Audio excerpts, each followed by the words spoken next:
माननीय श्री रामनाथ कोविंद जी, उपराष्ट्रपति श्री एम वेंकैया नायडू जी, प्रधानमंत्री श्री नरेंद्र मोदी जी, लोकसभा के स्पीकर श्री ओम बिरला जी, चीफ जस्टिस एन.वी. रमन्ना जी, सम्मानित सांसदगण, अन्य महानुभावों, देवियों और स्वजनों तथा मेरे प्यारे देशवासियों, सभी को जोहार।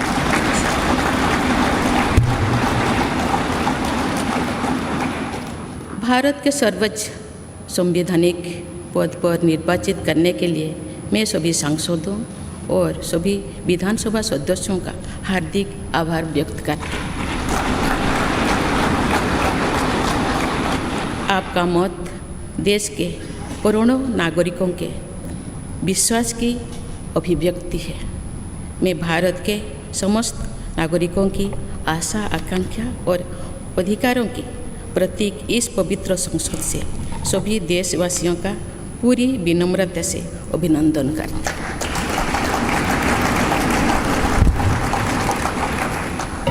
आपकी आत्मीयता, आपका विश्वास और आपका सहयोग मेरे लिए इस नए दायित्व का निभाने में मेरी बहुत बड़ी ताकत रहेगी। मुझे राष्ट्रपति के रूप में देश ने एक ऐसे महत्वपूर्ण कालखंड में चुना है जब हम अपनी आज़ादी का अमृत महोत्सव मना रहे हैं।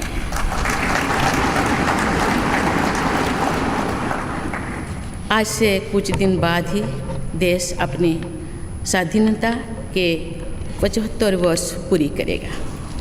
ये भी एक संयोग है कि जब देश अपनी आज़ादी के 50वें वर्ष का पर्व मना रहा था तभी मेरे राजनीतिक जीवन की शुरुआत हुई थी।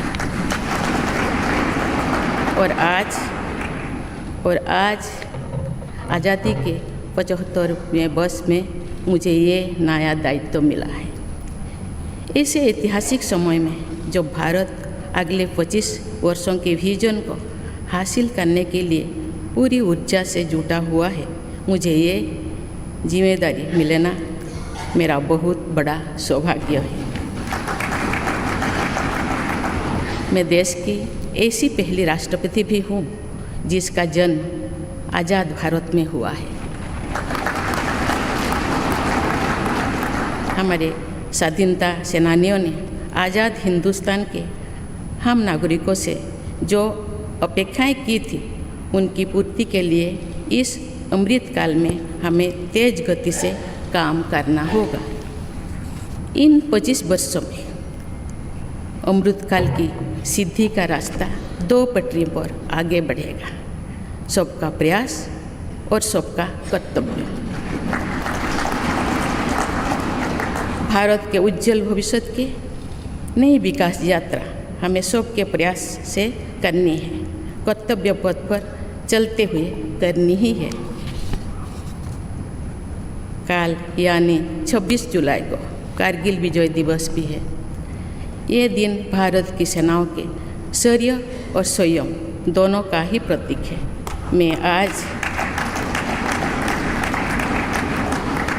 मैं आज देश की सेनाओं को तथा देश के समस्त नागरिकों को कारगिल विजय दिवस की अग्रिम शुभकामनाएं देती हूँ।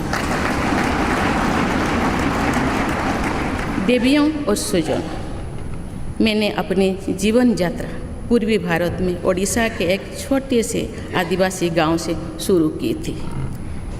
मैं जिस पृष्ठभूमि से आती हूँ वहाँ मेरे लिए प्रारंभिक शिक्षा प्राप्त करना भी एक सपने जैसा ही था, लेकिन अनेक बाधाओं के बावजूद मेरा संकल्प दृढ़ रहा और मैं कॉलेज जाने वाली अपने गांव की पहली बेटी थी।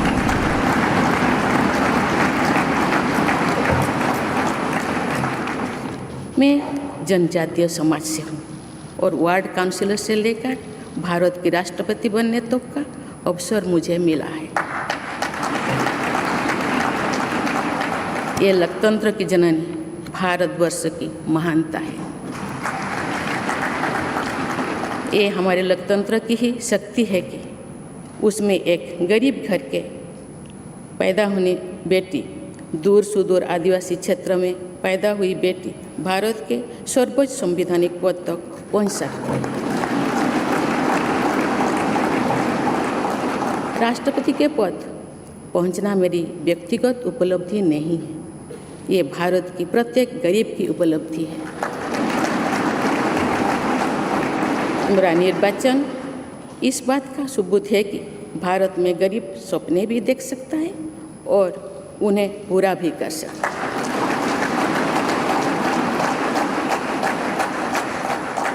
और ये मेरे लिए बहुत संतोष की बात है कि जो सदियों से वंचित रहे, जो जीवन विकास के लाभ से दूर रहे, वे गरीब, दलित, पिछड़े तथा आदिवासी मुझे ये अपना प्रतिबिंब देख सकते हैं।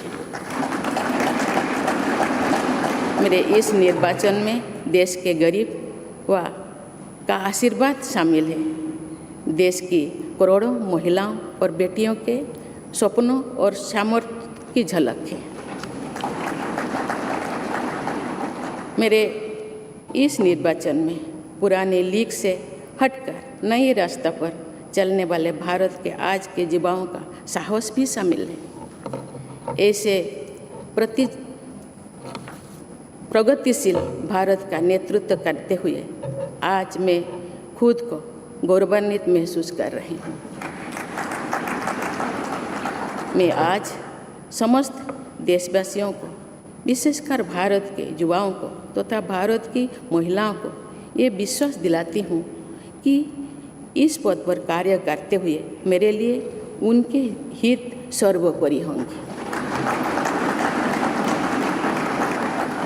देवियों और स्वजनों, मेरे सामने भारत के राष्ट्रपति पद की ऐसी महान विरासत है जिसने विश्व में भारतीय लोकतंत्र की प्रतिष्ठा का निरंतर मजबूत किया है। देश के प्रथम राष्ट्रपति डॉक्टर राजेंद्र प्रसाद से लेकर श्री रामनाथ कोविंद जी तक अनेक विभूतियों ने इस पद को सुशोभित किया है। इस पद के साथ साथ देश ने इस महान परंपरा के प्रतिनिधित्व का दायित्व भी मुझे सौंपा है। संविधान के आलोक में मैं पूरी निष्ठा से अपने कर्तव्यों का निर्वहन करूंगी। मेरे लिए भारत के लोकतांत्रिक सांस्कृतिक आदर्श और सभी देशवासी हमेशा मेरे ऊर्जा के स्रोत रहेंगे। देवियों और स्वजनों, हमारे संवैधानिक संग्राम में, स्वाधीनता संग्राम में एक राष्ट्र के तौर पर भारत की नई यात्रा की रूपरेखा तैयार की है। हमारा स्वाधीनता संग्राम उन संघर्षों और बलिदानों की अविरल धारा है जिसने आज़ाद भारत के लिए कितनी ही आदर्शों और संभावनाओं की सिंचा था। पूज्य बापू ने हमें स्वराज, स्वदेशी, स्वच्छता और सत्याग्रह द्वारा भारत के सांस्कृतिक आदर्शों की स्थापना का मार्ग दिखाया था। नेताजी सुभाष चंद्र बोस, नेहरू जी, सरदार पटेल, बाबा साहेब अम्बेडकर, भगत सिंह, सुखदेव, राजगुरु, चंद्रशेखर आज़ाद जैसे अनगिनत स्वाधीनता सेनानियों ने हमें राष्ट्र की स्वाभिमान को सर्वोपरि रखने की शिक्षा दी थी। रानी लक्ष्मीबाई, रानी वेलु नाचियार, रानी गाईदिन्लु और रानी चेन्निमा जैसी अनेकों वीरांगनाओं ने राष्ट्र इच्छा और राष्ट्र निर्माण में नारी शक्ति की भूमिका को नई ऊर्जा दी है। संथाल क्रांति, पाइक क्रांति से लेकर कोल क्रांति और भील क्रांति ने स्वतंत्रता संग्राम में आदिवासी योगदान को और सशक्त किया। सामाजिक उत्थान एवं देश प्रेम के लिए धरती आबा भगवान बिरसा मुंडा जी के बलिदान से हमें प्रेरणा मिली थी। मुझे खुशी है कि आज़ादी की लड़ाई में जनजातीय समुदाय के योगदान को समर्पित अनेक म्यूजियम देश भर में बनवाया जा रहा है। देवियों और स्वजनों, एक संसदीय लोकतंत्र के रूप में 75 वर्ष में भारत ने प्रगति के संकल्प को सहभागिता एवं सर्वसम्मति से आगे बढ़ाया है। विविधताओं से भरे अपने देश में हम अनेक भाषा, धर्म, संप्रदाय, खान पान, रहन सहन, रीति रिवाजों का अपनाते हुए एक भारत श्रेष्ठ भारत के निर्माण में सक्रिय है। आज़ादी के 75वें वर्ष के अवसर पर आया है अमृतकाल। भारत के लिए नए संकल्पों का कालखंड है। आज मैं इस नए युग के स्वागत में अपने देश को नई सोच के साथ तत्पर और तैयार देख रही हूँ। भारत और हर क्षेत्र में विकास का नया अध्याय जोड़ रहा है। कोरोना महामारी के वैश्विक संकट का सामना करने में भारत ने जिस तरह का सामर्थ्य दिखाया है, उसने पूरे विश्व में भारत की साख बढ़ाया है।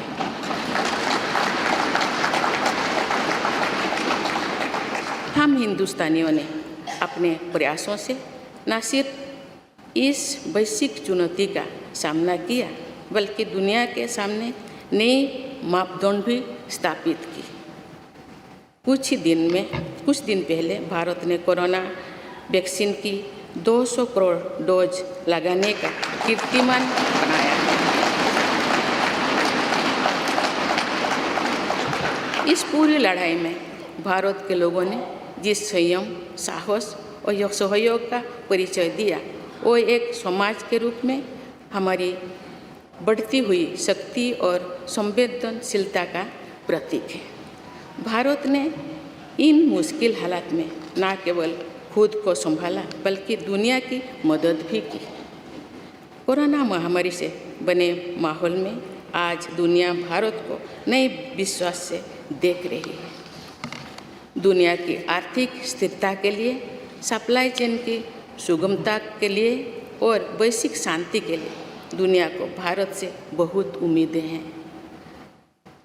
आगामी महीनों में भारत अपनी अध्यक्षता में G20 ग्रुप की मेजबानी भी करने जा रही है।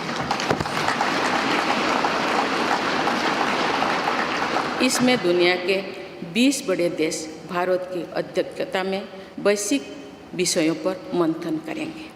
मुझे विश्वास है भारत में होने वाले इस मंथन से जो निष्कर्ष और नीतियाँ निर्धारित होंगे, उनसे आने वाले दशकों की दिशा तय होगी। देवियों और स्वजनों, दशकों पहले मुझे रायरंगपुर में श्री अरबिंदो इंटीग्रल स्कूल में शिक्षक के रूप में कार्य करने का अवसर मिला था। कुछ ही दिनों के बाद श्री अरबिंदो जी की 150वीं जन्म जयंती मनाई जाएगी। शिक्षा के बारे में श्री अरबिंदो के विचारों ने मुझे निरंतर प्रेरित किया है। जनप्रतिनिधि के रूप में विभिन्न पदों पर कार्य करते हुए और फिर राज्यपाल के रूप में भी मेरा शिक्षण संस्थानों के साथ सक्रिय जुड़ाव रहा है। मैंने देश के युवाओं के उत्साह और आत्मबल को करीब से देखा है। हम सभी के श्रद्धेय अटल जी कहा करते थे कि देश के युवा जब आगे बढ़ते हैं तो वे सिर्फ अपने ही भाग्य नहीं बनाते, बल्कि देश का भी भाग्य बनाते हैं।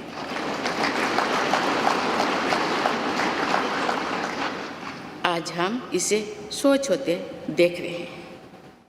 वोकल फॉर लोकल से लेकर डिजिटल इंडिया तक हर क्षेत्र में आगे बढ़ रहा आज का भारत विश्व के साथ कदम से कदम मिलाकर औद्योगिक क्रांति 4.0 के लिए पूरी तरह भारत तैयार है। रिकॉर्ड संख्या में बन रहे स्टार्टअप्स में नए नए इनोवेशंस में दूर सुदूर क्षेत्रों में डिजिटल टेक्नोलॉजी की स्वीकार्यता में भारत के युवाओं की बड़ी भूमिका है। बीती वर्षों में भारत ने जिस तरह महिला सशक्तिकरण के लिए निर्णय लिए हैं, नीतियाँ बनाई गई है, इससे भी देश में एक नई शक्ति का संचार हुआ है। मैं चाहती हूँ कि हमारी सभी बहनें व बेटियाँ अधिक से अधिक सशक्त हो तथा वे देश के हर क्षेत्र में अपना योगदान बढ़ाती रहें। मैं अपने देश के युवाओं से कहना चाहती हूँ कि आप न केवल अपने भविष्य का निर्माण कर रहे हैं, बल्कि भविष्य के भारत की नींव भी रख रहे हैं। देश के राष्ट्रपति के तौर पर मेरा हमेशा आपको पूरा सहयोग रहेगा। देवियों और सूझो, विकास और प्रगतिशीलता का अर्थ निरंतर आगे बढ़ना होता है, लेकिन साथ ही अपने अतीत का ज्ञान भी उतना ही आवश्यक है। आज जब विश्व सस्टेनेबल प्लानेट की बात कर रहे हैं, तो उसमें भारत की प्राचीन परंपराओं, हमारे अतीत की सस्टेनेबल लाइफस्टाइल की भूमिका और बढ़ जाती है। मेरा जन्म तो उस जनजातीय परंपरा से हुआ है जिसने हजारों वर्ष से प्रकृति के साथ तालमेल बनाकर जीवन को आगे बढ़ाया है। मैंने जंगल और जलाशयों के महत्व को अपने जीवन में महसूस किया है। हम प्रकृति से जरूरी संसाधन लेते हैं और उतनी ही श्रद्धा से प्रकृति से सेवा भी करते हैं। यहाँ संवेदनशीलता का आज वैश्विक अनिवार्यता बन गया है। मुझे इस बात की प्रसन्नता है कि भारत पर्यावरण संरक्षण के क्षेत्र में विश्व का मार्गदर्शक बन रहा है। देवियों और स्वजनों, मैंने अपने अब तक के जीवन में जन सेवा में ही जीवन की सार्थकता को अनुभव किया है। श्री जगन्नाथ क्षेत्र के एक प्रख्यात कवि भीम भोई जी की कविता की एक पंक्ति है, मो जीवन पछे नरक के पड़ी था जगत उद्धार।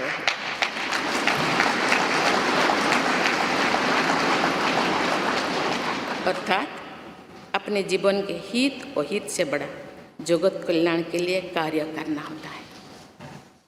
जगत कल्याण की इसी भावना के साथ मैं आप सब के विश्वास पर खरा उतरने के लिए पूरी निष्ठा व लगन से काम करने के लिए सदैव तत्पर रहूँगी। आइए हम सभी एकजुट होकर समर्पित भाव से कर्तव्य पथ पर आगे बढ़े तथा वैभवशाली व आत्मनिर्भर भारत का निर्माण करें। धन्यवाद। जय हिंद।